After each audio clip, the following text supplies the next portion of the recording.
Sir के बालों, दाढ़ी के बालों में एलर्जी है, पानी लगने से तकलीफ़ होती है, ज़ख्म हो जाते हैं।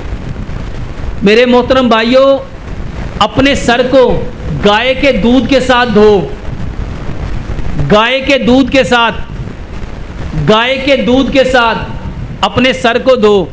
दुनिया में स्किन की सबसे बेहतरीन दवाई जो स्किन को साफ करती है वो दूध है। दूध के साथ अपने सर, दूध लो, जैसे सरसों का तेल लगाते हो ऐसे लगा लो।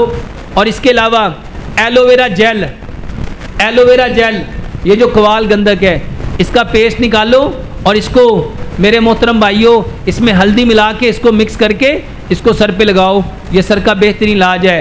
आंवला, आंवले का मुरब्बा, 2 दाने सुबह, 2 दोपहर, 2 शाम, ये आंवला खाओ। माशाल्लाह। मेरे मोहतरम भाइयों, मैंने एक जनाजा पढ़ना है असर के टाइम। अल्लाह ताला आप लोगों को इज़्ज़त दे। सुब्हानक अल्लाहुम्मा व बिहम्दिका अशहदु अल्ला इलाहा इल्ला अंता अस्तगफिरुका।